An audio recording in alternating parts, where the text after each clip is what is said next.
Welcome everybody to our Money View reading group. This week we are starting our discussion of Charlie Kindleberger's The World in Depression, 1929 to 1939. We're really excited about this book. I already mentioned this on social media, on Facebook, in our Facebook group, that this book is particularly special to us. For those of us following the Money View, which is Perry Merling's framework, since Perry Merling is currently in the very final stages of completing his intellectual biography of Charlie Kindleberger. So I'm hoping perhaps later this year or early next year, we can actually read his account of this book, amongst many other things. And I had the privilege of talking to Perry also, so I might just drop some thoughts he passed along on our reading today here and there. But since everybody's read most of the chapters, we are simply going to do what we usually do, which is simply jump right into the discussion. But I just want to maybe offer just for those of you who are listening in later on, an overview of which chapters we are covering. First of all, there are different editions of the book, and that's the first thing that we should mention. Perry alerted me that the main difference in the editions is that, of course, the very first one was written in the early 1970s and was reacting to the conditions of the time. You can also see that in the later chapters if you skipped ahead, that's something he's accounting for. So this is written before Bretton Woods fell apart, so before we had flexible exchange rates. And so he's thinking about the international system, of course, with the view of potentially fixing it still. So that's just something to keep in mind. But the second edition was published in 1986 on the initiative, not by the publisher, but by Charlie Kindleberger himself. And Perry points out that this is because he's published so much that he wanted to re-emphasize some of the points he's made here. And then other interesting things, we're going to get to that in the introduction chapter, is of course that Charlie just even though he was at MIT and he was in sort of the center of the discussions, he was himself a bit of an outsider because he was an economic historian. So he has a bit of he's already in the introduction counter-positioning himself to some of the major takes. We'll get to that very clearly in a moment. He's positioning himself against some of the major interpretations of the Great Depression, but he's also making a deeper point about methodology and his own approach. And I think we see that in the introduction as well. He sees himself as an economic historian. And the reviews, according to Perry, are that the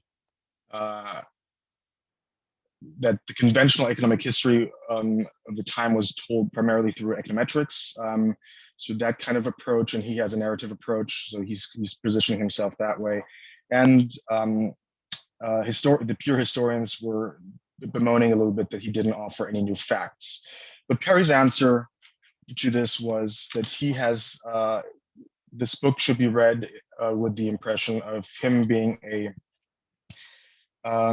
person coming out of government in which policy and economics are intertwined, and in which we should appreciate that he was an intelligence officer who had to weave through all kinds of material to synthesize it in a way that made a compelling case for what he felt was the story to tell. So that's basically how we should view that. And this book in particular should be viewed maybe as one of the essential publications that Kindleberger himself viewed as important, and also Perry emphasized the essential role of this book in his work.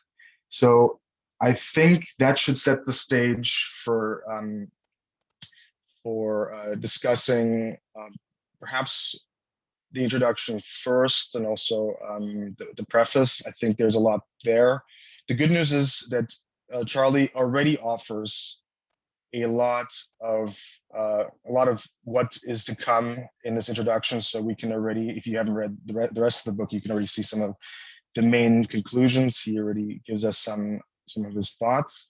But I hope that that's enough for now to just set the stage for the discussion. And the usual sort of question to everybody who's read the book, especially chapter one. What stood out to you? What is sort of something that struck you in what he was saying? Yeah, so for me, the biggest part of the introduction that stood out to me was just this idea that there needs to be some kind of institution or government that's managing the whole system. So the quote that I pulled for this is on page 28 of this version.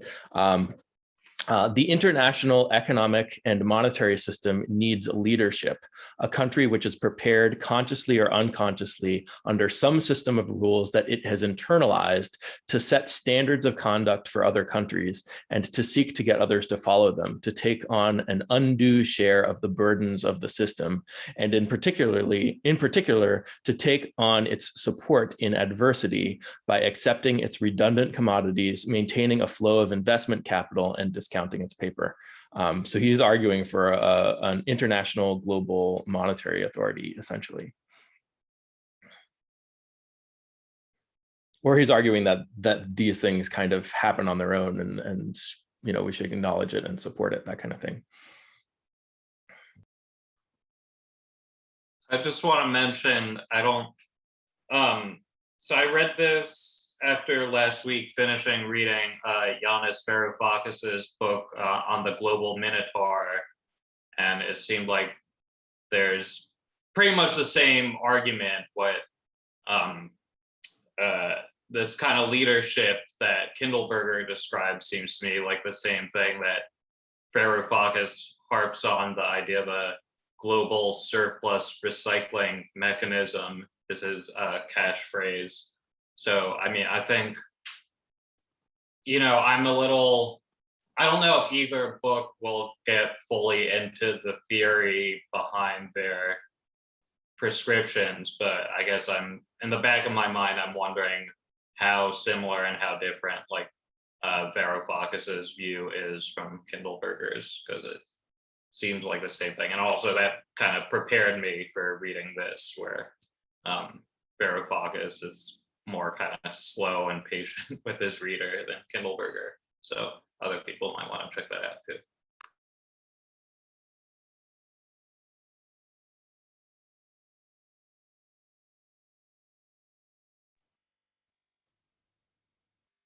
Well, just so thanks, Jonah, for that. And just to sort of add to, or Larissa, you're going ahead. Go right, jump right in. Sorry, I'm having computer problems today. Can you hear me? Yeah, go ahead. Okay. Yes, so I think I highlighted heavily like this part that Alex had, and I think I really liked his framing about looking at asymmetrical and impacts around like what is it that what might be breaking down the functioning of the gold standard. I think even just like that use of that word like kind of helped the concept click for me of like what is creating what are the forces that might be preventing any sort of rebalancing that might be expected from the more traditional economic metrics, and like really looking to understand those deeply. So I think that is, where is it? At the middle of like page 26 from this version. Without some asymmetry or positive feedback, no substantial depression is possible. And I think he fleshes that out further in the later chapters.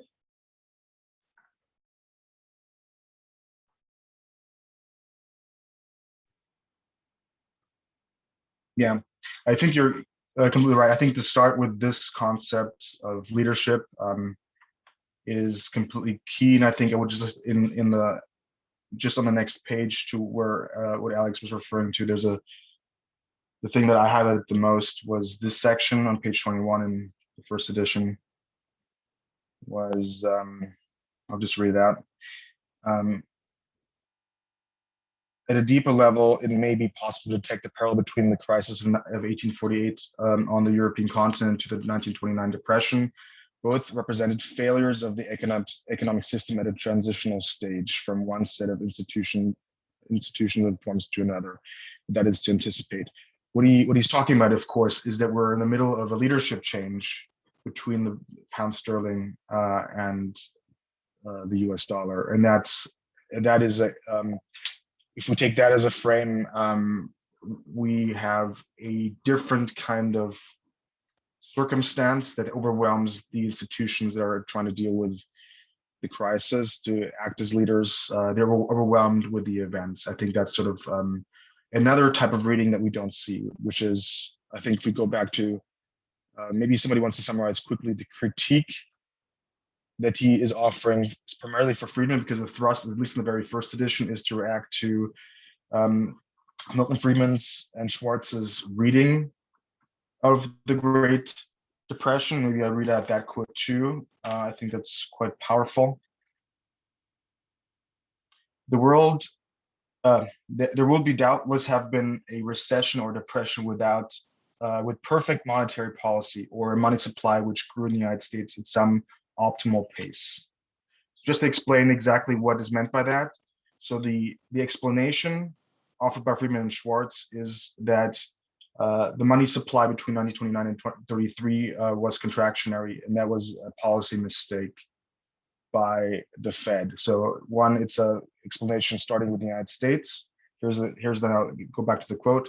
But Friedman's explanation of the 1929 worldwide Great Depression is national, monetary, related to a policy decision. It is unicausal. In my judgment, it is wrong. And this is how he starts the book. So he's taking the strongest explanation that is out there, and I think you can already see that he's making very deeper points here himself, which is one, we're dealing with a crisis that is multi-causal. There are many different explanations. He goes into the explanation of various different interpretations depending on where you stand in the world, in the periphery, in Europe, or what kind of episode specifically you're focused on. He's also primarily saying that there's something about the world system here that we have to account. Alex already mentioned that. And he's also saying that it's not necessarily a policy decision that led to the crisis. So we're not talking about an optimal system that was mismanaged, but there was already a problem with the system itself that we have to analyze, and that's how he sets the stage.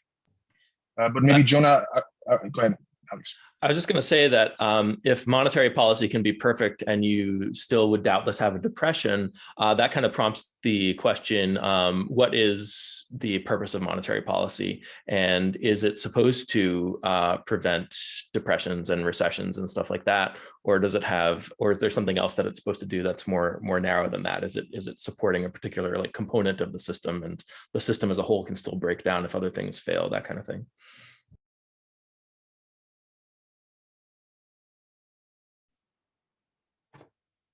Yeah, I think Alex, just so you know, I think we're probably gonna have to adjust, especially the price level discussion that we usually have on Thursdays with the commodity discussions later in this chapter, and also in chapter 4 here. I think there's a lot to dissect here for those of you who want to go deep dive on that. I want to quickly, for now, go and see if Jonah can help us with the 1986 edition. There is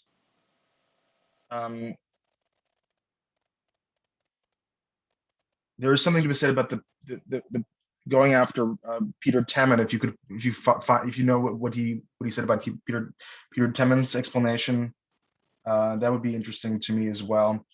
I'm sorry, I lost a little bit of my train of thought here. There was something else I wanted to highlight.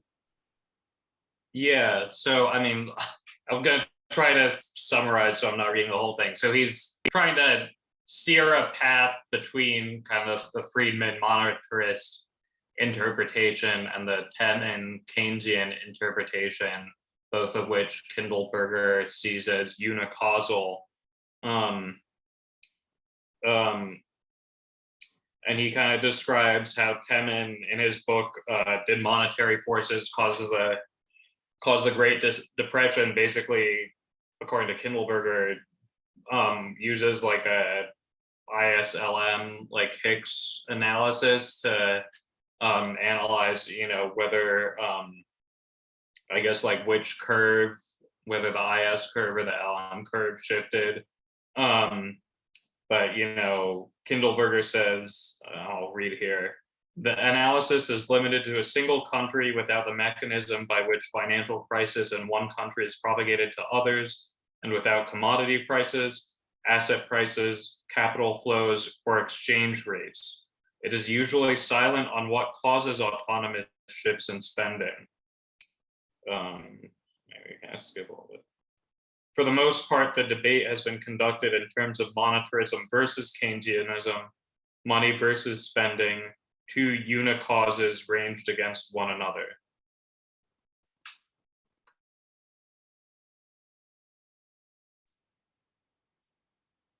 Yeah, that makes sense. And there's something else I would just like to bring in to help at this stage of the framing of our discussion, because it might help us a little bit, which is there's one thing about what is actually happening in the world, and that's obviously what he's looking at, what are actual facts on the ground that we have to account for. And he may, I'm not sure where he says this, but I recall reading this somewhere, that in the reality, everything is connected, everything depends on each other. So there's this deep interconnectedness that he absolutely is adamant about. But he is making a point about if you have an intellectual narrowness, like if you have a unicausal approach, you might think that you're explaining something without where you have a deep misreading of the situation. And that's something what I feel like he's trying to do with all these different explanations. The next thing he's talking about is that the Europeans emphasize, it's more a bit of what you mentioned with Varoufakis. So the Europeans are more interested in the US recycling of war debts and reparations. That's what the Germans are all adamant about the reparations.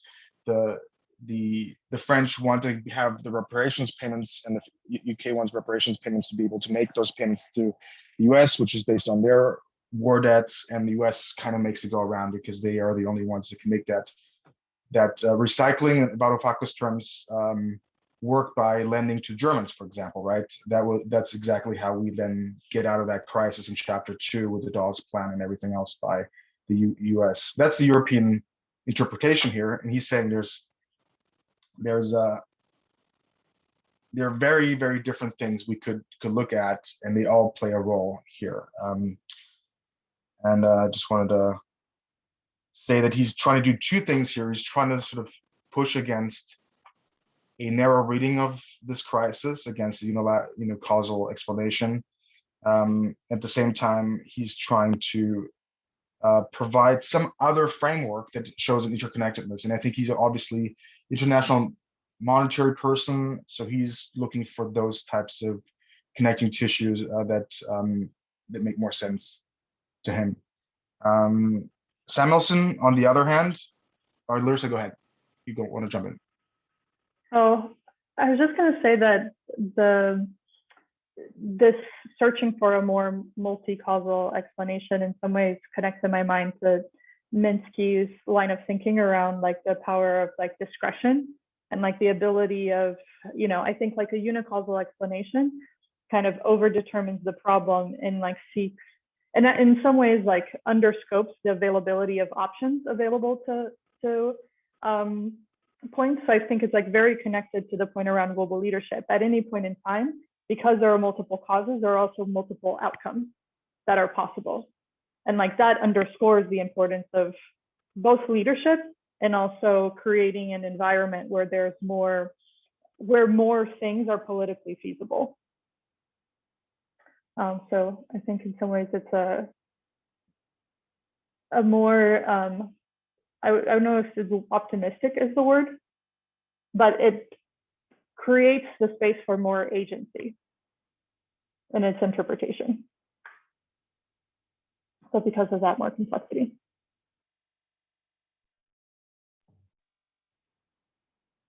And I think part of what he's getting at, right, is that there's multiple things that happened that had kind of a cumulative effect. And if less of that stuff happened, maybe the depression wouldn't have been as bad. If more of it had happened, maybe it would have been worse, that kind of thing. So you've kind of, the overall state of the world is kind of in depression, right? But it could be worse or not as bad. It's not that there's multiple things that all kind of had to line up for this binary thing to happen. I don't think that's what he's saying, right? or it's not like you're either in depression or you're not, and we happen to get all the sufficient ingredients for the depression. Yeah, I'd agree. It's like multiple causes that each in and of themselves could have been levers that could have been pulled. So leadership in multiple different dimensions could have led to very different outcomes. Yeah. And I would like to also point out that he constantly has tag words like worldwide. I think we're always locked in with our explanations for national. This is the first thing he's also criticizing for Friedman. He's talking about national. Okay, the narrowing on national. The second is a narrowing on monetary. And then he's relating it to specific actions by one actor, by a certain government, by a certain leader in this case. So I think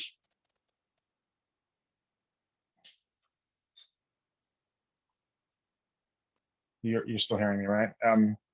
Because I left the meeting on my other computer. I hope that one's still recording.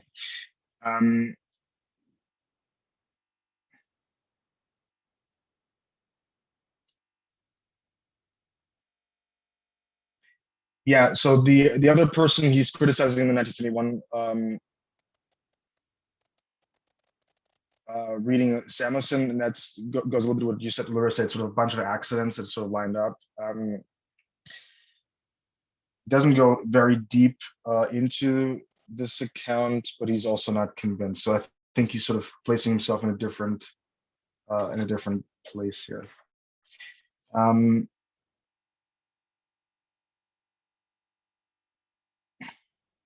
One thing that I think is very interesting that I just want to point out to is sort of this idea that doesn't find its way into the conversation between Samuelson and Friedman, is this idea of what some people call structural dislocation after World War I, which is in essence an overcapacity problem that we are faced with. So this connects it up with later chapters, of course, but there is something to be said about that there is this. Those of you who've discussed the German hyperinflation, we discussed at length what kind of role this could play of having this this type of industrial capacity that was built up in World War I, and what effects that might have on the commodity markets that he's discussing in chapter 4. Yeah, he talks about during World War I, since all of these resources were going toward the war, that extra capacity was built up to kind of compensate. And then that extra capacity was still there after the war, and the capacity that was being put towards the war then had to be repurposed back into those same markets. And then you had the kind of oversupply, and countries are trying to compensate by, just governments buying up inventories of wheat and stuff like that. And the question, I mean, there's a lot of questions that raises, which is, one, why do you care about sustaining the price of wheat? Why do you care about activating that capacity instead of letting it shrink back down? That kind of stuff.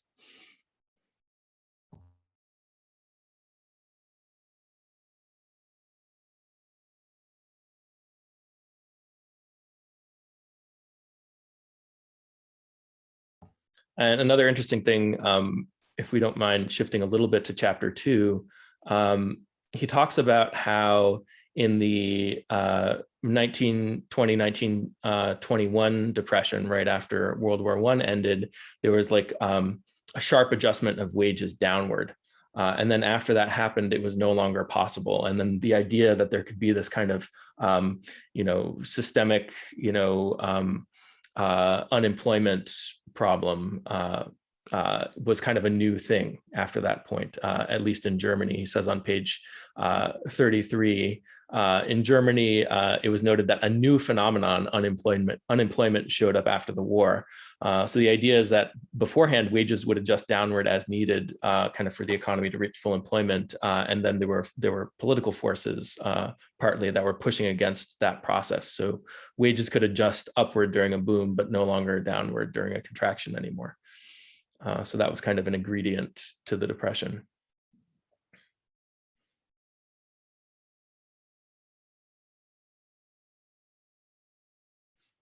and it makes me wonder, like,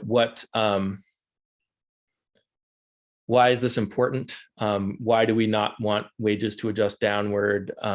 You know, I often think about, you know, kind of in my own thinking about, you know, consumer income being dependent on wages, and that really kind of being integral to kind of our economic system. But, you know, you could ask the question, does it have to be? You know, on the face of it, if you have overcapacity, either in terms of labor or wheat or any resources or anything, that should be not something that causes people to be poorer, right?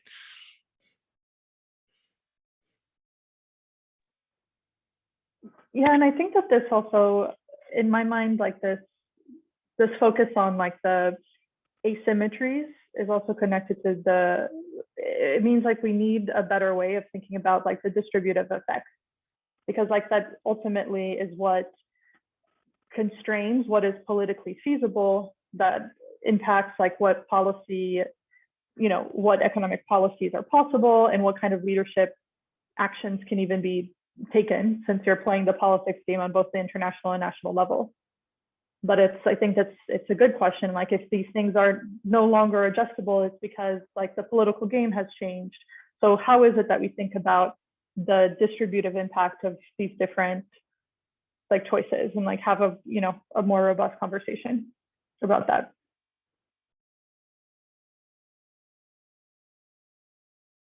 I'm always interested in how there's almost no reference to the Spanish flu at the time. I know Barry Eichengreen has mentioned this before, that you know, maybe economic historians bear some responsibility for you know, not taking pandemics more seriously because we just never talk about them in economics. Hopefully that will change from now on, but I would love to know what the impact was. It's not even there. How did the world forget this? I really don't understand. That's a really interesting point. I suppose that would have impacted capacity. It would have maybe reduced some of the excess capacity. So maybe the effect of the Spanish flu might have pushed in the opposite direction of some of these other things we're talking about, and maybe dampened it a little bit. Maybe. Yeah. Yeah, because in reading this, I was also just like looking back to Lords of Creation. So it's about a similar time frame, but strictly in the US. And there's like maybe 2 paragraphs on like the Spanish flu, but I think it's just like superseded by the impact of like World War I. It's like, oh, many people are dying. Well, however, it was a time when many people were dying. But even that impact on like capacity, it just isn't, there was no digging deeper on like what could have been the potential different effects on the different groups of people that were dying. Crazy. Yeah, I mean, it's certainly different than today, when like the biggest thing that's happening in the economy is the pandemic. And that kind of wasn't true at the time. And we can ask the question, if there were a world war going on right now, kind of on the same relative scale as World War I, would we not be thinking about the pandemic's effect on the economy? It seems weird. It feels like we'd still have to be. It would still be a huge thing, right?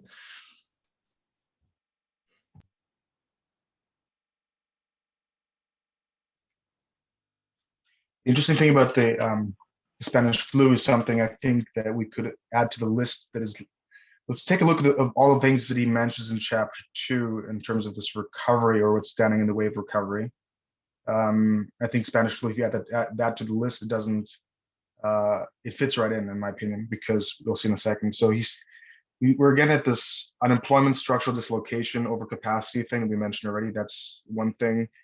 The other thing that chapter 2, the recovery discussion, deals with is currency instability. That's very, very important aspect of what he discussed in chapter 2. Then we have war debts, reparations, and the U.S. role as a lender.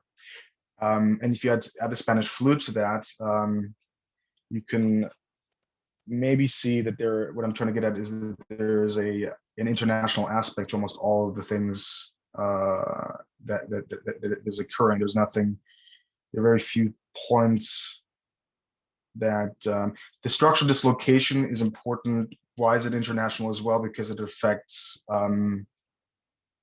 world commodity prices. That is the that's the causal link, I think, if we read Kindleberger. So there's something in the international system as a whole that he's pointing to, and no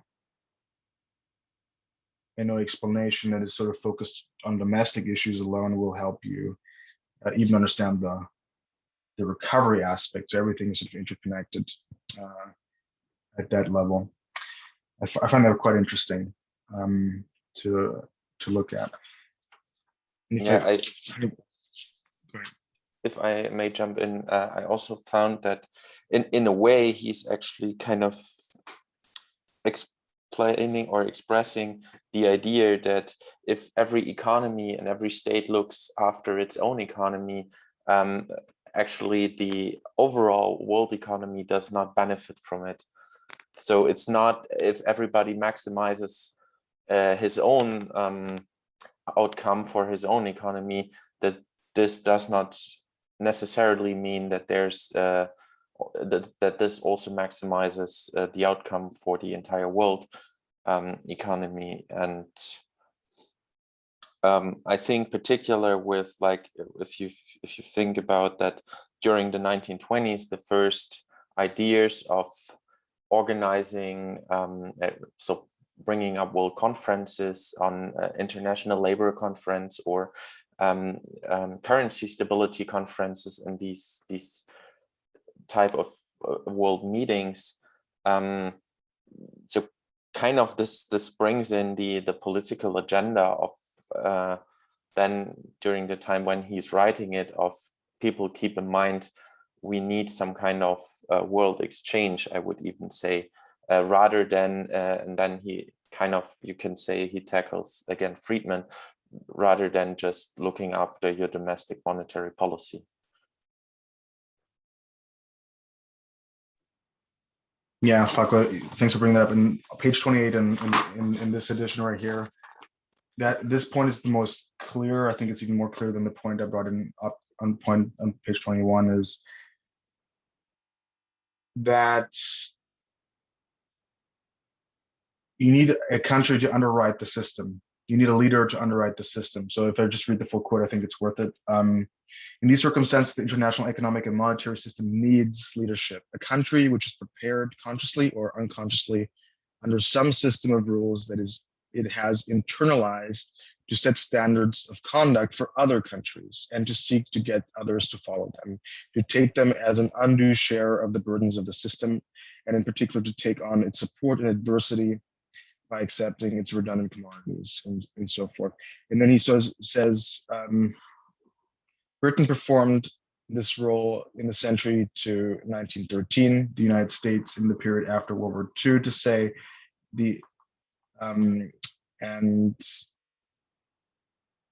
and the most explanation for the depth of the depression was the inability of the British to continue their role of underwriter of the system and the reluctance of the United States to take it on until 1936.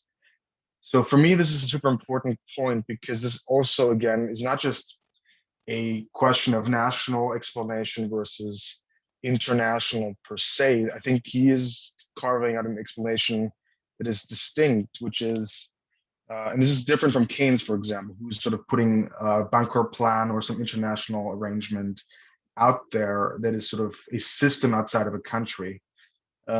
Kindleberger, I think, makes it very clear that he's talking about a country like the United States or Britain underwriting the system and taking on the burdens of maintaining it, like consciously or subconsciously. That goes beyond national interest, as you said, Falco. So I think this is something that is a different take completely than I think what you see in other discourses that I've seen.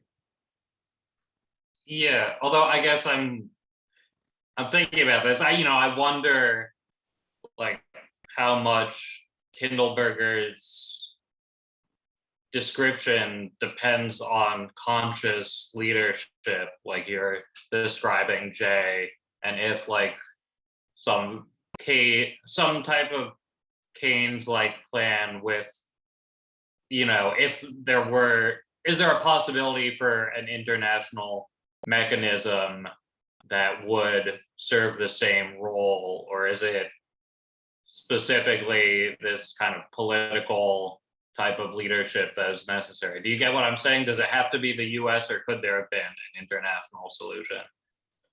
Yeah, I completely agree with, in theory, yes, I think the bunker plan or whatever plan could make sense.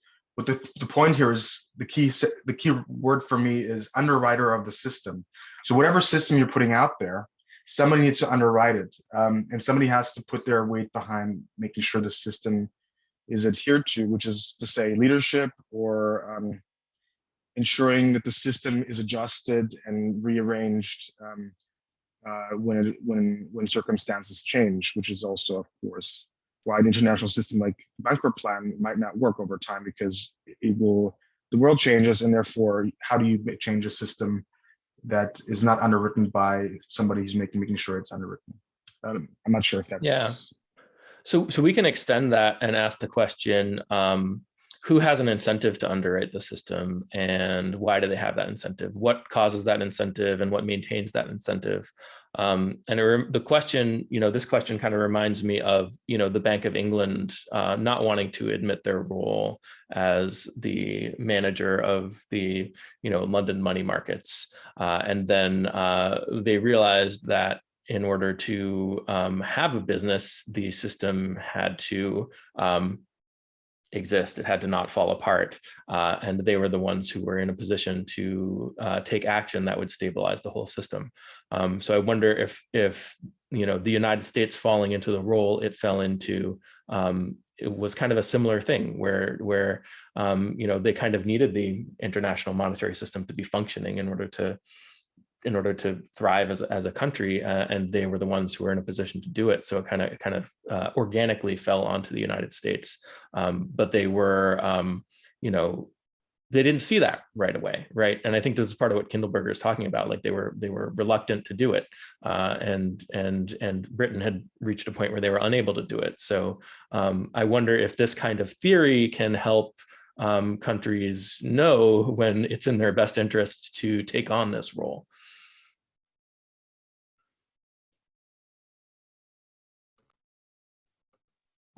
I'd like to, so I think Kindleberger does something that is often done in economics, but I see it done in international relations discussions as well, which is frankly to overlook the political interests of economic power. And, he's saying that you need some international hegemon essentially to help keep the system stable. But I sort of question what is meant by the system here, because he has several examples. Like on page 42, there's this interesting footnote. After obtaining a loan from JP Morgan in March 1924, the French tried to borrow in New York again in November 24, but were prevented from doing so by the informal ban maintained by the Department of State. And he goes on and says this continued for some years. And I don't think that having a hegemon prevents this problem. It just means that only one country can do it. So he talks about how the French, had large sterling reserves, and they could convert this to gold, and that meant they had a lot of leverage over the British. And if you fast forward to today or last year, I mean, during the crisis in March, the fact is the US extended swap lines to more countries than even in 2008. But guess what? Not every country, and if you look at Iran, Venezuela, I remember the Bank of England refusing to give Venezuela access to its own gold reserves for definitely political reasons. I kind of question whether there isn't really an overlooking of what this effect of a hegemon has on other countries that are politically not in line with what the hegemon wants. And I mentioned international relations because I remember I've heard this argument many times. If you look at foreign policy discussions about how hegemon like the US has created an unprecedented era of international stability, no world wars and so on. But if you look from the perspective of Vietnam or the Middle East or Laos, it doesn't look that way, right? Maybe if we've just kind of forgotten the people who are sort of crushed by having such a system. Whether a multipolar system with several sort of larger powers is actually better, I'm not sure. I don't know well enough. I'd be interested in hearing what you guys think, but I would imagine that it offers some opportunities for sort of arbitrage and working around. I think that's why a lot of business is done with China today. It's not that these countries like China, it's just that, you know, it's an alternative at least. Yeah, I mean, I'll just jump in quickly because in between finishing the Varoufakis book and starting this one, I also picked up this Making of Global Capitalism by Panich and Ginden from, I think, 2013. And, you know, their argument seems pretty strong that they see, you know, American hegemony as serving the global capitalist interest, and that the kind of America's role in stabilizing the system isn't always to the benefit of different American interests. And I guess that's, I think in a way they're reacting to Kindleberger and also to, I think, a lot of international relations, which sees conflicts and history as happening, you know, between states or countries, yeah, not always looking at like they'll Panich and Ginden and say, you know, that conflicts within countries. And so I guess, I don't know, it seems from my impression so far that Kindleberger is using like a pretty nationalist, or not in terms of ideology, but methodological nationalism. But I wonder if maybe that isn't always the case.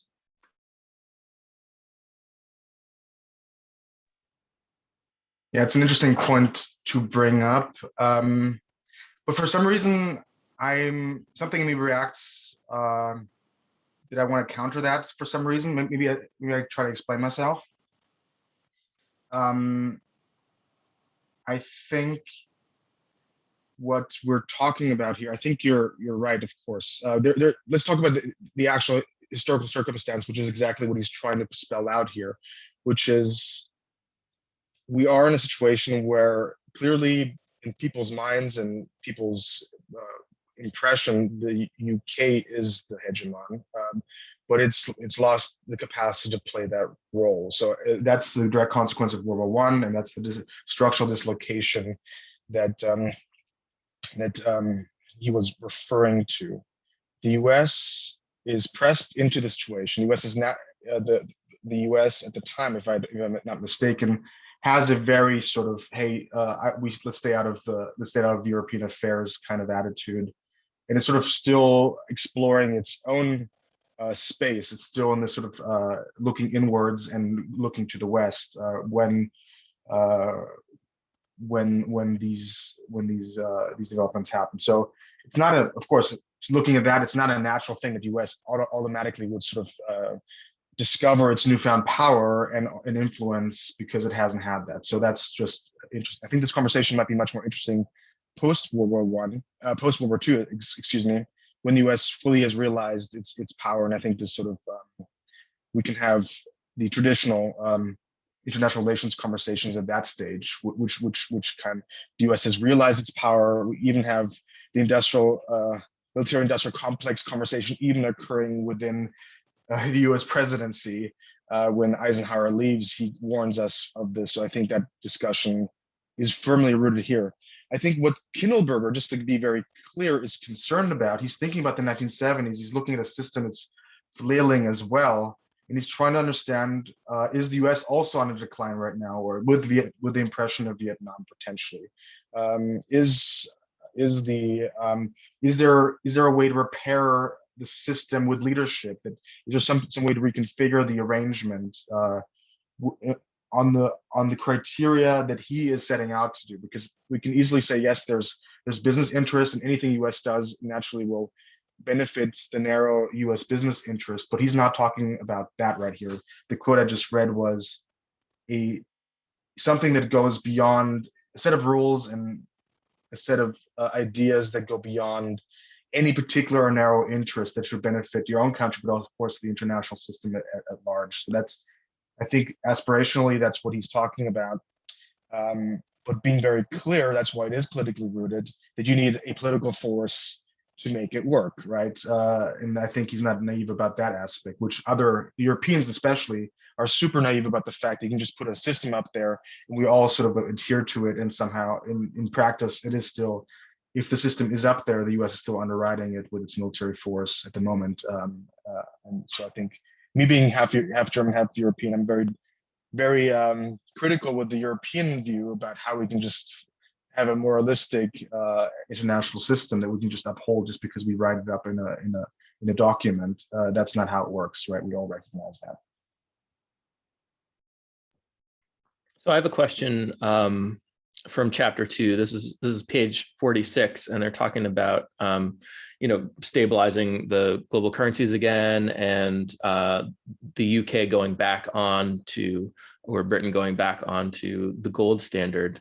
And it says Keynes was afraid that removing the gold embargo and appreciating the pound to par would result in Britain, not in deflation, but in inflation as American prices rise and the United States lost gold to England. Most observers thought that if the United States prices did not go up, it would not be impossible to squeeze British prices down another 10%. So I think, obviously what happened is that the gold ended up flowing in the other direction when Britain went back on the gold standard, that they had gold outflows. So I guess my question is, what did Keynes get wrong here? But also what mechanism is he imagining by which restoring the British gold standard would cause American prices to rise? I wasn't quite clear on that. I actually wasn't either. So thank you for asking. I'd forgotten though. Can you give me the page number again? I just want to look again. This is page 46. I mean, I guess the idea is that for some reason you remove the gold embargo, and then maybe the amount of gold in the United States inflates, which causes the general prices in the United States to rise, which causes, I don't know. I kind of, it's kind of like he's saying, but if that's the logic, then you would have the gold outflows from Britain causing price rises in the United States, which would cause gold inflows to Britain or something. I don't know. It doesn't feel, I don't understand what the equilibrium is here, what the forces are that he's trying to get at. What actually happened feels intuitive to me, that you drop the embargo and then the gold starts flowing out. Okay, Alex, I don't know if this addresses it, but wasn't there something, I think from reading like the Keynes biography, that there was a disagreement at the price at which it was set. And then his advice went unheeded. So I think that was an important component of his argument, and I don't think it's like fully fleshed out. Like his thinking wasn't fully fleshed out here on 46 and 47. Okay, yeah, I think Kindleberger is just kind of emphasizing that they were all assuming that everything would go back to the pre-war parities. Pre-war. Yeah, but I think Keynes was strongly against that. Right. Okay, so maybe it falls in line with that idea. So he wants to devalue the pound, and then he imagines, or I don't know. But yeah, he's thinking. He wanted to do. Yeah, because he was concerned with like the impact. He was very concerned with the distributional impact.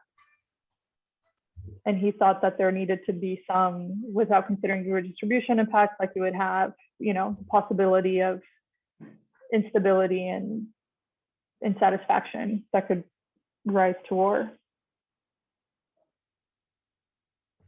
Okay, yeah. All right, well, yeah, I'll have to think about that more, and maybe look at more of what Keynes was writing back then, like the economic consequences of the peace.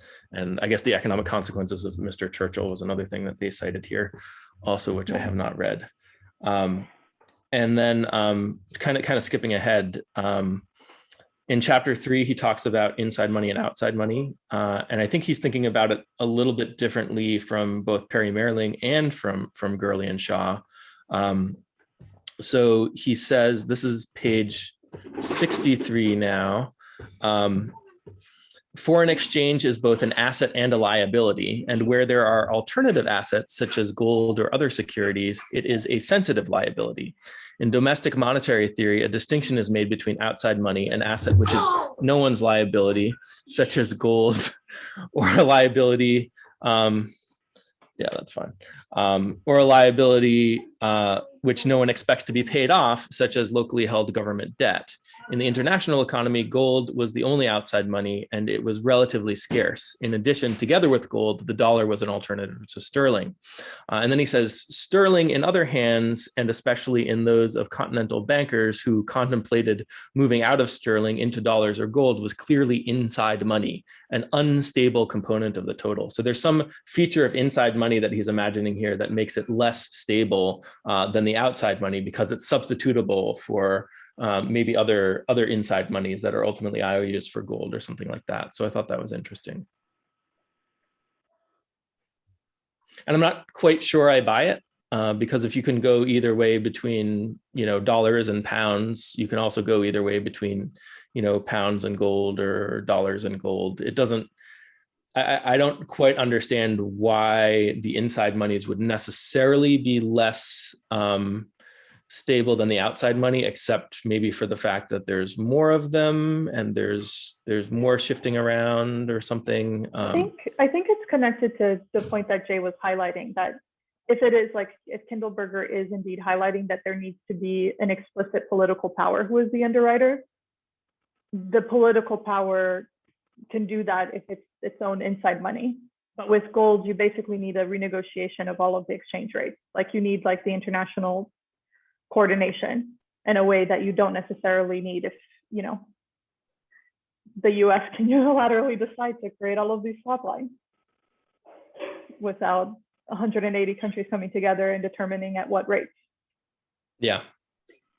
And maybe another thing here is that he's lumping together also gold with government debt that nobody expects to be paid off. So even though it's technically a liability, it's not under the same strains that you might expect something that needs to be constantly validated and rolled over or something like that to be undergoing or something like that. And later on, he talks about how the French were buying forward contracts in sterling. So the actual sterling was out in the private sector, and Britain didn't really realize that that private sector sterling was actually being claimed by the French government. So it was as if the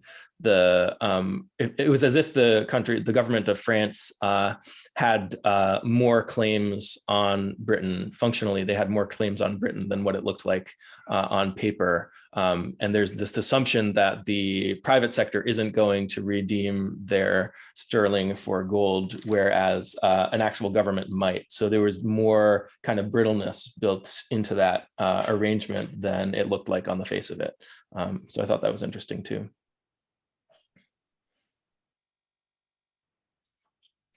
And he goes into kind of the logic why France was doing these forward contracts in sterling. And I wasn't exactly clear on that. So basically they wanted to ease credit conditions, lower interest rates domestically without inducing capital inflows. So the idea is that if you're selling franc securities onto the market, then maybe some of the buyers could be international, and that represents a capital inflow to your country. But if instead they lower interest rates by selling sterling onto the market instead of and then buying it back at a future date, you're not interacting with franc denominated securities, that kind of thing. So you can ease domestic monetary policy without inducing a capital inflow or something like that. Then the question we can ask is, why do they care about not having capital inflows? Is it because it reduces their exports or something like that? yeah, so I don't know. There's kind of a lot of questions. There's like so many moving parts, and he kind of like goes from one to the other.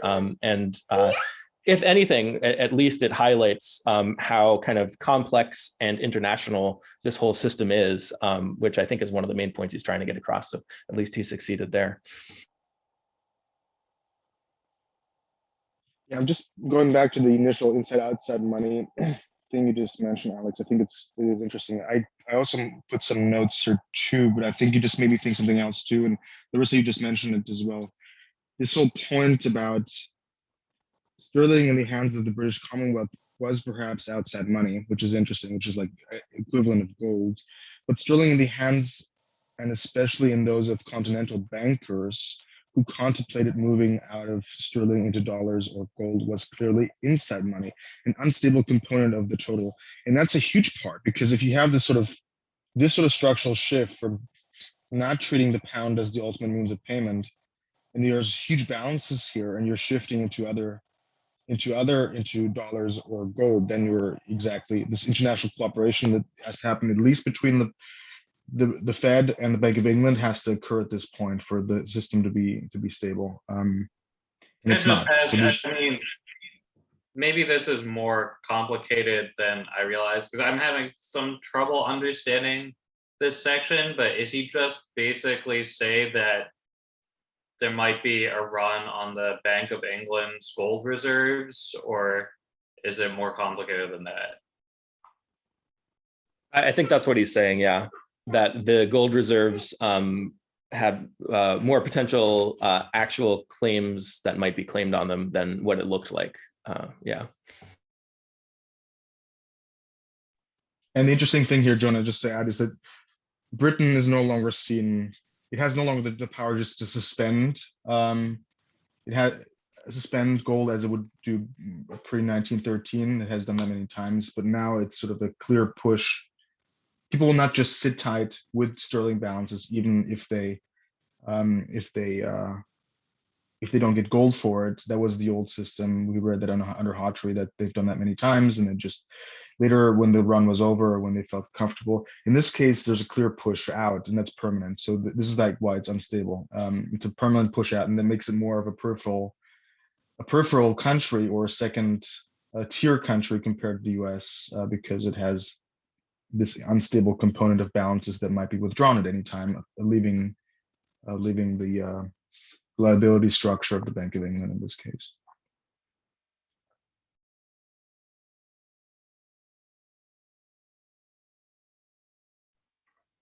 I was trying to find my notes because I think at an earlier reading group, we were reading Hawtrey and had a conversation with David Klossner, and he similarly was of the belief that France, France like played a big role.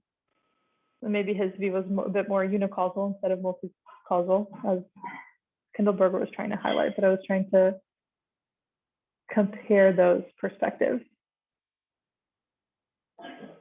Yeah, I mean, well, Kindleberger, I mean, there's like a page and a half where he's trying to weigh the arguments of whether the pound was overvalued or the franc was undervalued. And he kind of basically seems to say that it doesn't really matter which, like whose fault it was, that both kind of everyone was at fault and no one was at fault. Well, in chapter 2, the conflict is between, this is right, 1919, 1920, he's talking about the conflict between Germany and France around the reparations payments, but there the conclusion is very similar, which is there's many things that we don't know about what happened here between Germany and France. But what we do know is that there was a breakdown of central bank cooperation between Germany and France. And this is sort of the thing that he's pointing to, central bank cooperation being a central feature that broke down between these major countries. In chapter 2, he references Germany and France. In this case, I think we're talking about France and the UK.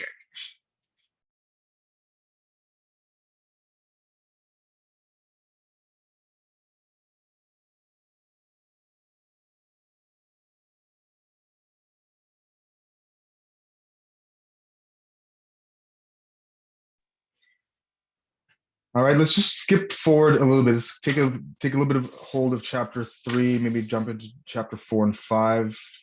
I think chapter 3 is worth maybe summarizing once again, just to go through the headlines again. I'd like to just maybe I made a note here to read the introductory quote that is trying to tell us what the boom consisted of that he's referring to. First of all, the question is, when does it start? That's the first thing. I'll get to that in a second. But he starts the chapter by saying, after a recovery to 1925 or 26 came the boom. It was neither general, uninterrupted, nor extensive. Moreover, it contained increasing signs of tension in the accumulation of inventories of primary products, commodities, chapter 4, that's the next chapter. In the rise of security prices to dizzying heights, chapter 5, that's the stock market boom and bust. And in the exacerbation of financial and political difficulties, but it was a boom. And so that's how he starts the chapter. And then he sort of goes into the gold exchange standard. We can talk about the scarcity of gold and how they're trying to get around that. That's what this is talking about. We just talked about the French accumulation of sterling, which means the pound is undervalued, franc is overvalued.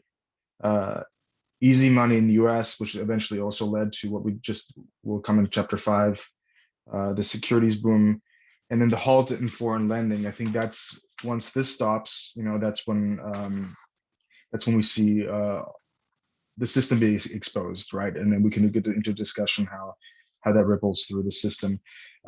What happens in the meantime is that tariffs come onto the forefront, right? Protectionism, and that's what we already mentioned. 1927, the World Economic Conference is trying to deal with.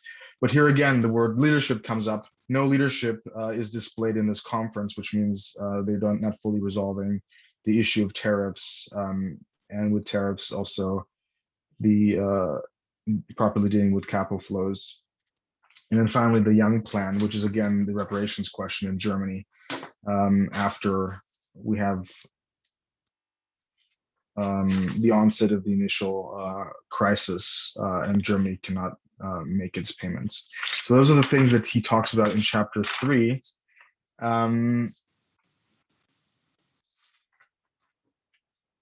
We see the familiar theme of no leadership. Those are the things that are mentioned here. Chapter 4 is interesting for another reason, which is it at the end of chapter 3 makes a very clear quote, at least in this edition, where he says that we're now moving away from explanations that are dealing with the United States or dealing with Europe. We're now going to the world, right? This is one market that's clearly connecting up the world, and is affecting not just countries that are sort of at the center stage now, but almost every country is agriculture, and how agriculture or commodity prices affect the macroeconomy overall. So I think we might want to just dig into some of the things he's pointing out here.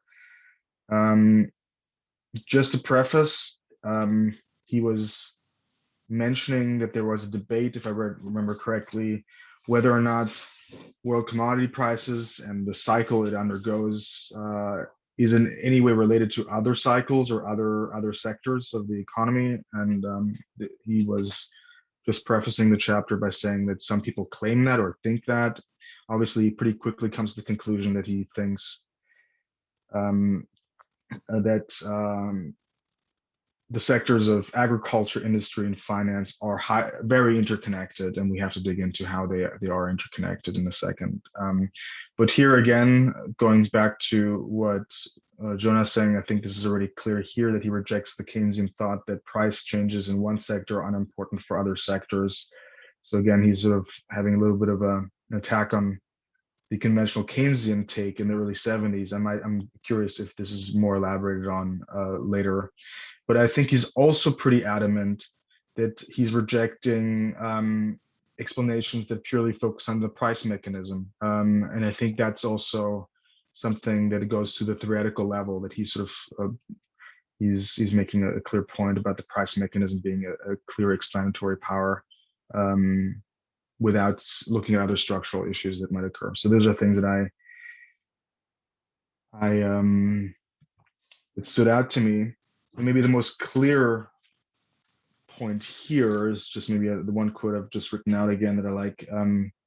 When the international economy works well, that's page 97. When the international economy works well, declines in export are matched by increasing borrowing. When borrowing halts at the same time that exports fall, adjustments in national economies labors under a double handicap. That was an interesting thing because he's now introducing the idea of credit into this conversation when we're talking about the international commodity cycle. So yeah, just wanted to open up that kind of worms for us.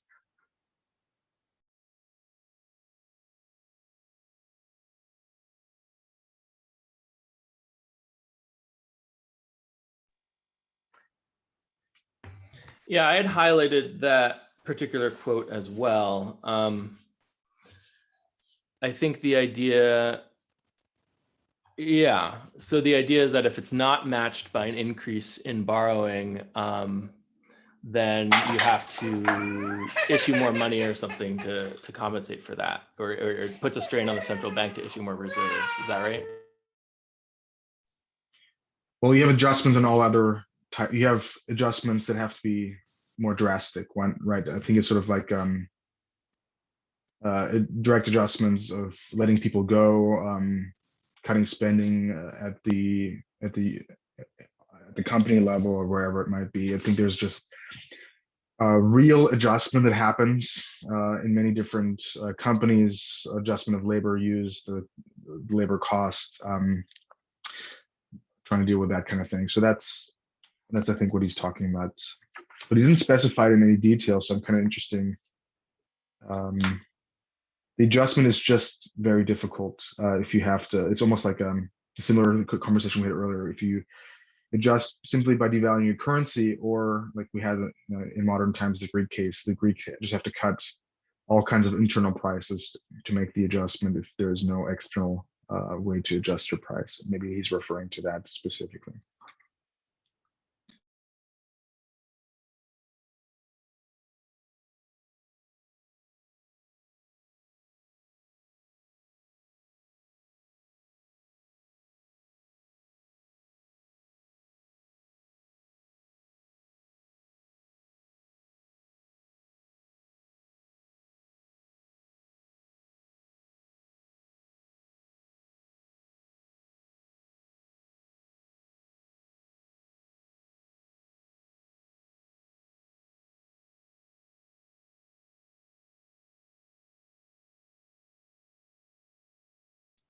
And one more thing, I'm not sure if you have this in front of you, the graph, and he's referring to the movement, the crossing the graph in 1929, right? I think this is super interesting just to observe.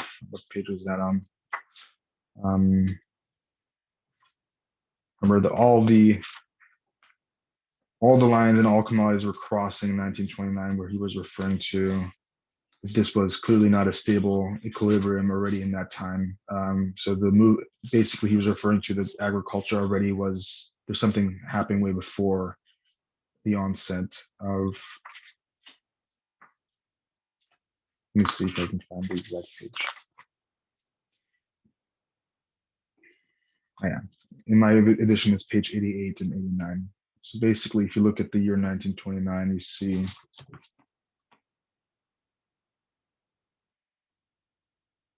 is it inventories going up and prices falling like crazy, and the cross that you have is 1929. That's basically world production prices and stock. Yeah. Yeah, I guess like I thought that's, I don't know, I feel like I don't have all the comments because I thought this was like a persuasive laying out of how agriculture and financial markets are connected, like why it's not purely monetary, like the connection between the monetary and structural. So I don't know, I thought this was a nice exposition of the power of narrative accounts.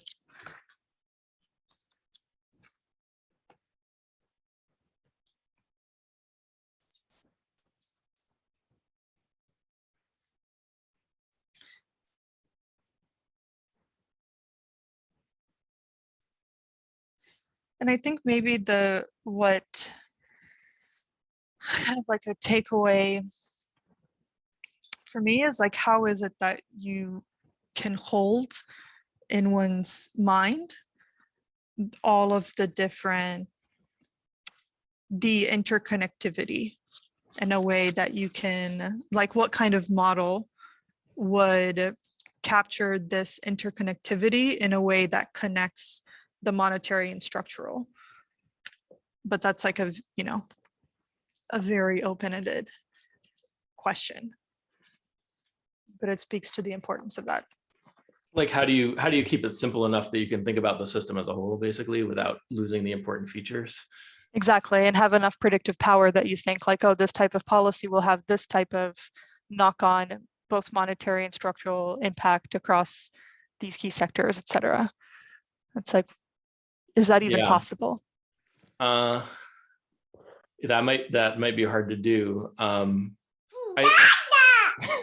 think for me, I like to start by thinking of the global economy, the international economy, as a closed economy that has various complexities within it. So instead of starting at the level of a national economy and building out, you can start at the top and work your way down. But you can kind of combine these approaches by saying, well, who is at the top of the system? Who is the hegemon? And then start at that national economy, and that kind of stands in for the global system as well. I don't know, but I certainly think you have to kind of like look at individual nuggets at a time rather than, yeah.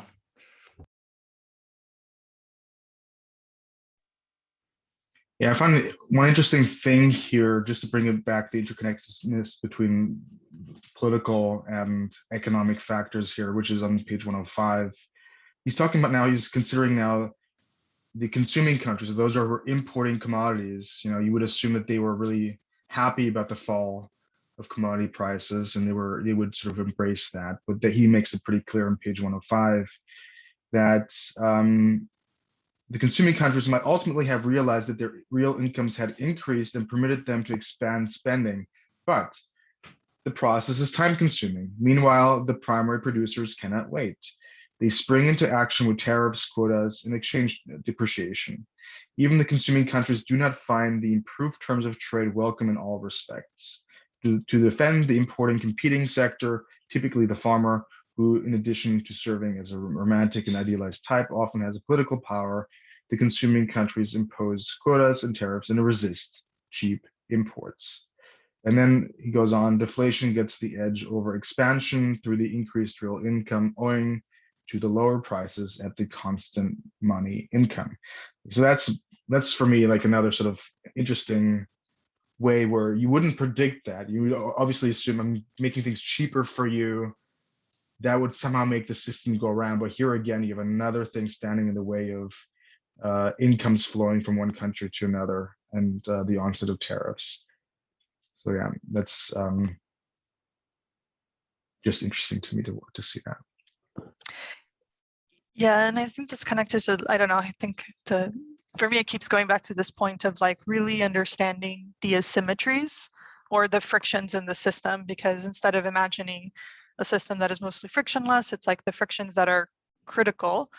And I think even like that nugget of an explanation, I think is contingent to the world as it was. And I think with a different political structure, it wouldn't necessarily need to be the case that there would have been, import controls and export. It could have been different. So that's like a place where it points to potential for discretion and political choice. But you need to understand that is likely to be a friction to understand like those trade-offs to begin with. Yeah, exactly. So to end this chapter, he calls frictions structural cracks. So for here again, it's full circle, rejecting the monetarist explanation. So he starts the last paragraph here. The monetarists will argue that this deflation is monetary in character and that Had the countries of the world prevented shrinkage of their money supplies, the deflationary spiral could have been halted. And he goes on quoting, but then he goes on later in the same paragraph to say, the rise in agricultural stocks and the slippage of prices after 1925 make it clear, however, that there were structural factors at work. The abundance of credit up to the middle of 1928 helped to paper up the structural cracks while excluding the monetary explanation at that stage. The world might have evaded the consequences of raw material overproduction had it escaped monetary deflation. Surpluses and deflation provided the fateful mixture. So that's basically, I think, the best explanation I can find for what happened in chapter 4. And I think if you substitute your word for friction and his word with structural cracks, we get sort of at the same idea here.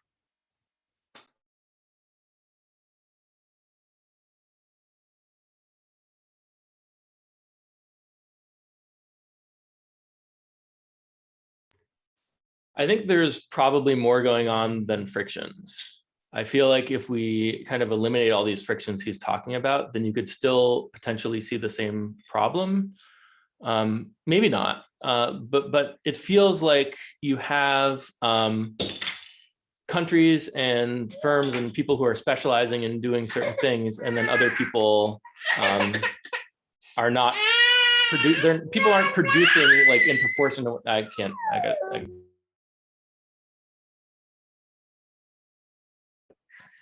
I think the word friction is, I'm using the word friction because it is similar, but I think he like friction, how it's used in typical economics, it's what prevents this state of, efficiency or your idealized version. And I think that perhaps like the argument that he's making is that these things are more like fundamental. So it's not that they're exception, it's kind of like critical, it should be the starting point. I don't know, I feel like words are failing me. Yeah, no, I think I know what you're getting at. So first of all, I have a little bit of a reaction to the word friction usually because it's a direct terminology used to explain inflexibility in a neoclassical framework. So you typically used as wages are inflexible and the system cannot adjust because some price is not flexible. That's why what is a friction. And that kind of leads you to accepting that there's some sort of ideal. The world is like the neoclassical framework, and we just have to remove those frictions in order to achieve that. And maybe what he's emphasizing is the fact that in architecture, we can't assume that we're simply lifting something off. We have to actually build the infrastructure or the pipeline or whatever for this to actually work and be maintained, for example. So we have to have ready buyers. If we're using the price mechanism as something to adjust, we do have to have ready buyers to actually go ahead and buy things. We can't just assume that just lowering the price will automatically lead to the adjustment we're hoping. I think that's also what you're getting at, Larissa. Like a starting point that is actually looking at how would it actually work? Like what is actually going on? He's giving so much texture to describe that none of this should be taken for granted, right? We cannot sort of assume that things just happen just because we think they will.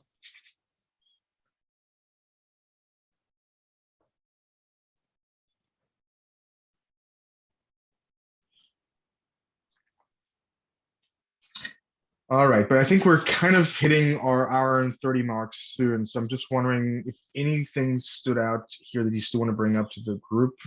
I don't think we need to go into depth on chapter 5. I think it's pretty, there's some interesting points, but I think we might also do it next time.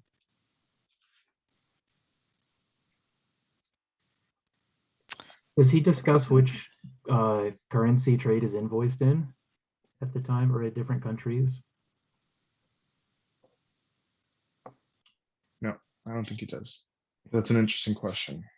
I think it's very important as far as inflationary and deflationary effects go, right? And there's interesting work nowadays because of the because the dollar is used in invoicing. What you might expect to, the usual expansionary devaluation doesn't really work that way because everything's still invoiced in dollars. So it just doesn't work out as you'd hope. And I would love to know more about, which countries were invoicing in which currency. If anybody knows any work on that, please let me know for this time period, I mean. But doesn't Barry Eichengreen in his book on the gold standard elaborate on that furthermore? I mean, he actually makes the point that like the gold standard and is like the driving force in driving the crisis, because like if you have gold standard, you have fixed exchange rates. And I also think he kind of goes then into depth with like the breaking up of the world economy into the different gold or silver currency areas that actually link together and how they process their imports and exports. So I guess he actually could have some insights on that actually. We felt I missed it. Who might have some Barry insights? Oh, Eichengreen's book on the gold standard and the Great Depression. But the interesting thing is Zane, I'm not pronouncing your name correctly, or I'm not sure. Yeah, cool. Seems like a trivial or very technical point, but you're right. This has a huge potential effect on how wider aspects occur. I think nowadays it's pretty obvious. If we look at the role of the dollar, I have no idea what happened in this period. I think I imagine that it had a lot to do with your counterparty. I think it's not.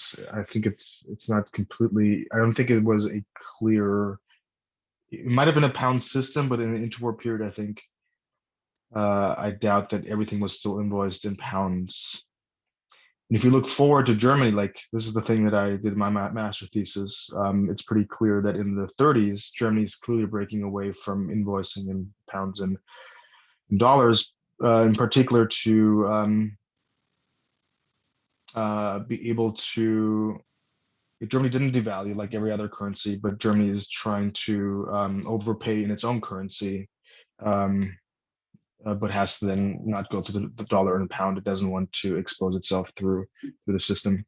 So there's a very particular reason why Germany is doing that, and they're one of the huge buyers. So they can basically set worse terms for them, but they can also ensure that they don't have to buy pounds or dollars or gold in order to import resources. They can just create liabilities on their own side. So that's the German incentive. But how other countries handle that, it's not clear, but I do think there must have been an international market. I'm not sure. It's worth looking into.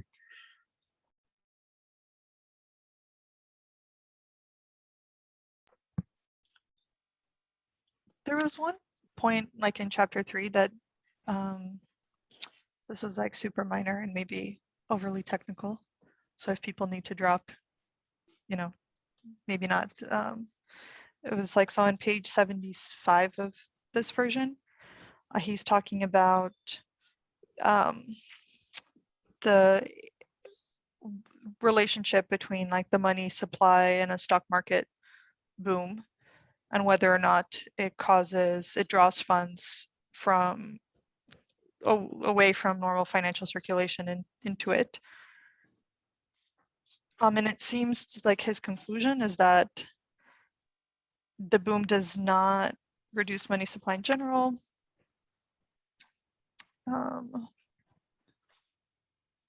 So it seemed to me like this is a little bit, because like it may ignore the role of collateral, it's like a little bit different than like a money view way of understanding it, but I don't know if anyone else is like left with that impression. Because he's making the, yeah. No, good. I had also marked this section, so I'm gonna reread it now quickly. I also made note here, but I don't have an answer yet. Yeah, because it seems like he's only saying that it like diverts funds if it comes from foreign flows, but that's not necessarily the case. Like if you can use your stock for collateral, you can increase your credit creation purely by fueling like market activity, you know, as your stock, as your the valuation of your stock increases like that, depending on your risk modeling, will lead to more credit creation to the expense that doesn't necessarily like match up because it's going to like flow back. Yeah, I think that makes sense. He's not really getting into that here. He's more just kind of distinguishing between financial circulation and transaction circulation, which is the money that's actually going toward buying goods and services. So I guess if you are, and he also distinguishes between the primary market and the secondary market. Usually if you're issuing a debt, then you're using that money towards something. Whereas if you're passing securities back and forth on the market, especially equities, then that money can just be flowing around in the financial sector between different actors and not going towards the production of goods. So he's trying to make the case that the stock market can suck money out of the productive economy, even if you don't, even if just looking at the amount of money out there, the kind of money supply measures isn't going to reflect that because it's being spent on different things, right? Yeah, okay, maybe I just misinterpret, because I thought he was saying that that wasn't the case. I think But maybe I misread it. Yeah, my interpretation here is that he is saying that if you, on the face of it, if you just look at the stock market, it can't be the case that it absorbs money because whoever you bought the stock from now has that money, so the money is still there. It's like that kind of argument. But if you divide money into this transaction circulation and financial circulation, you can see that the stock market can kind of pull money away from the transactions, the actual real transaction side of things. I think that's kind of, yeah.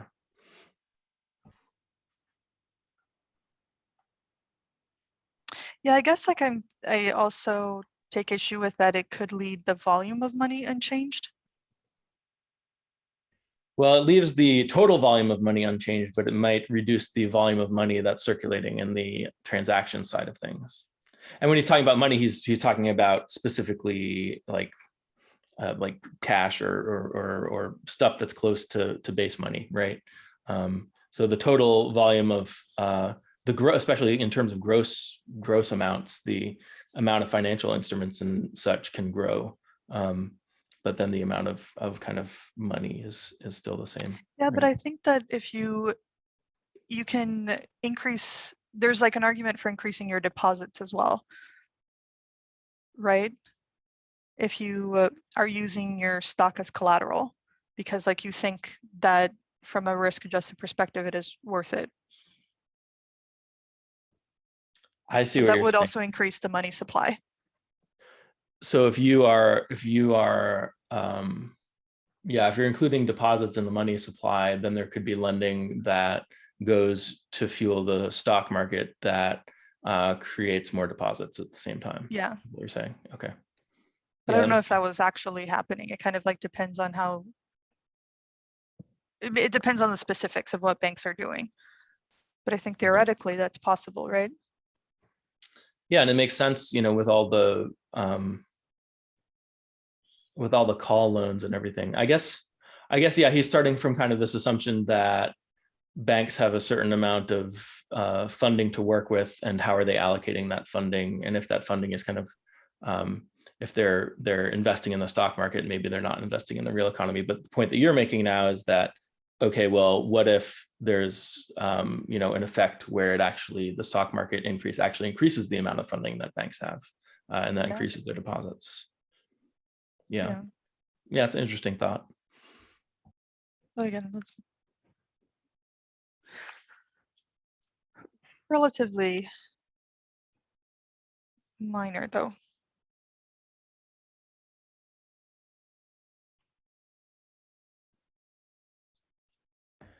Yeah, something I thought was interesting in chapter 4. This is page, or wait, what chapter is this? Yeah, chapter 4. This is page 85. he mentions that up to the business cycle of 1856 or perhaps 1866, the harvest was the measure of business conditions. A bumper crop lowered the price of bread and hence industrial wages, and simultaneously provided an outlet for industrial produce by enlarging farm income. Crop failure, on the other hand, led to depression. So the business cycle was very much tied into this agricultural cycle and whether they had a good harvest or not, that kind of thing. But then starting in the second half of the 19th century, it became intertwined with just kind of conditions in financial markets. So there were problems in financial markets that had effects on the real economy, and the business cycle was no longer, at least causally, attached as much to what was happening on the real side of the economy. So I thought that was an interesting point, and a question we can ask is, why did that transition happen then in the 19th century? And it feels like this is something that's broken, right? Like, why should something, that only has to do with money cause problems in the real economy? It feels like if the resources are there and the capacity is there, then we should be able to set up a system where it just works smoothly.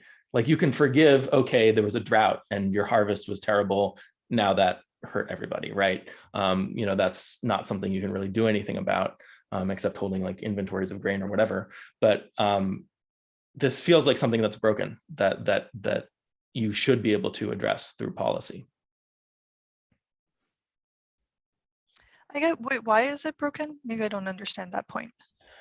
Or why does it feel like it would be broken? Well, the idea that your economy still has all of the real ingredients and all the resources to produce everything it was capable of producing before, and yet everything stops, right? Because of conditions in the financial sector. It feels like there should be a way to make sure that never happens, because you have the capacity, right? Okay, I agree. Yes, I thought you were talking about like that it should have a tighter link between the ups and downs of business. Well, I'm saying if something happens, like there's a crop failure, then yeah, your economy is going to take a hit, and that's understandable. But if you have a stock market crash, well, first of all, why did you have a stock market crash in the first place? But then second of all, why should that affect the real economy? Kind of both of those things feel like they're avoidable. They should be avoidable, because you still have all of the resources available that you had before, if not more, right? Like, we keep talking about overcapacity and, problems of, we had extra capacity built up during World War I, and there was all this extra, commodities that we needed to store and all of that. Like, why would that cause a failure? Worst case scenario, it should be that, oh, you have all this extra stuff that you don't use, and then that goes to waste. But why does it cause a problem beyond that, right? I think if I understand what you're saying, the problem is really one of national coordination, right? You're not able to put those resources to use because you've set up an economic system that is unable to, automatically stabilize, so to speak, or regulate and get itself back in shape. And yeah, it speaks to a sort of deeper problem of economic organization, I think. Yeah, I think that's right. But just the fact that it feels like it should be possible to fix this. Like, it's not a hopeless thing. Like, we should be able to solve this problem, right? I think what happens is that it becomes thinking in the past decade in the United States, especially, it seems like a political problem. Like after 2008, it seems like, yeah, we should have, if the government had stepped up, you could have just gotten this in order.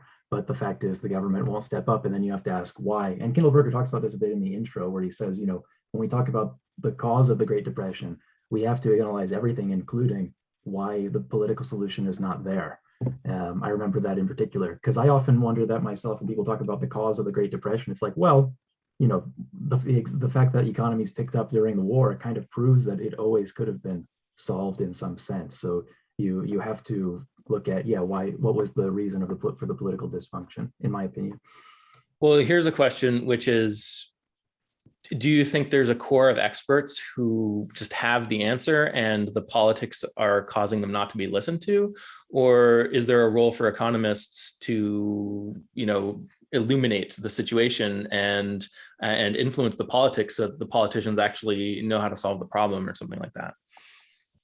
I think some economists are on the let's say good side, and some are on the bad side. Some are part of the problem. So yeah, if we have any role here, I would hope that it's to influence, get more people to realize what needs to be done. So that's my opinion. So my question for you is, what needs to be done?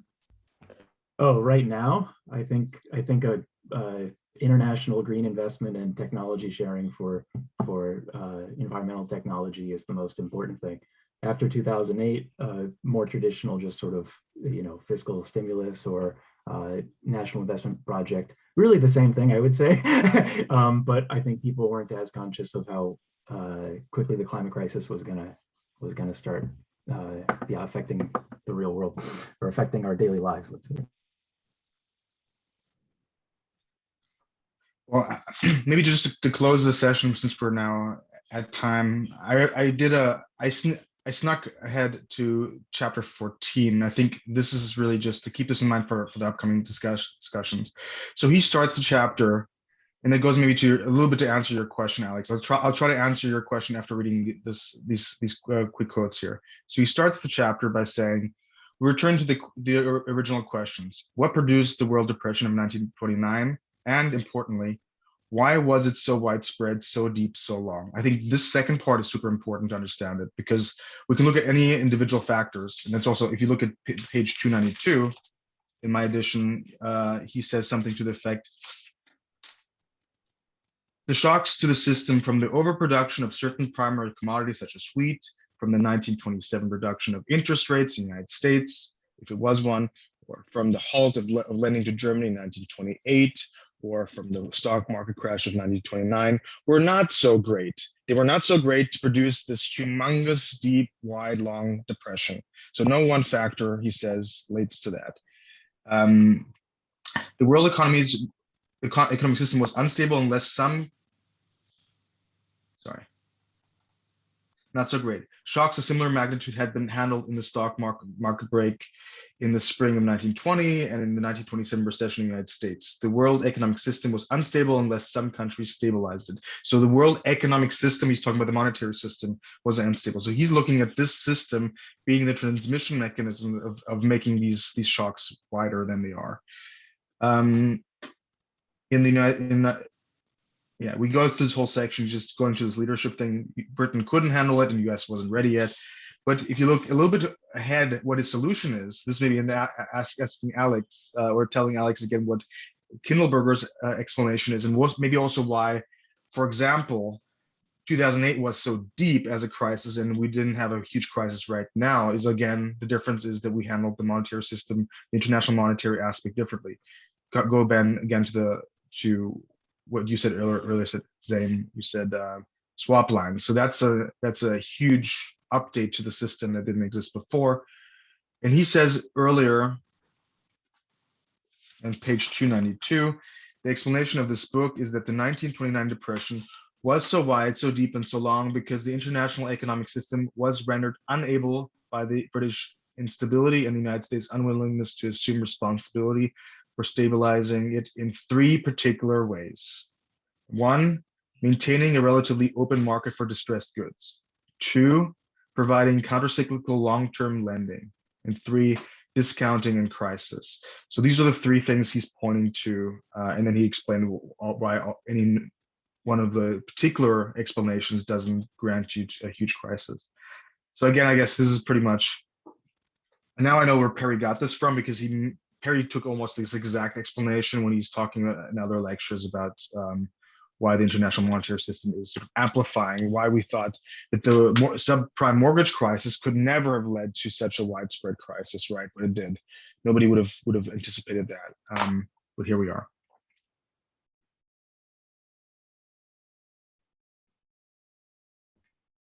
So yeah, so a question I'd like to kind of just be asking for the rest of this discussion as we go forward in future weeks is, I guess, related to that. Do we think that Kindleberger has the full answer in terms of what could have been done to kind of prevent or mitigate the depression? What could the different actors have done back then. Like, what was the optimal thing for the United States to do? Maybe they couldn't have solved the whole problem, but they could have done their part. What was the optimal thing for, you know, France or the UK to do? That kind of thing. I think these kinds of questions are useful. Yeah, and the question I have for everybody is, all right, Lucy, go first. You wanted to jump in? Oh, no. My question was simply, am I going to see everybody in 2 weeks? That was my question. Everybody on board? And for anybody that didn't make it, hopefully you can listen to this recording and see us again today in 2 weeks. That should be the 14th, if I'm not mistaken, and the same time. And with that, thank you for the discussion. I'll stop the recording. If I know how.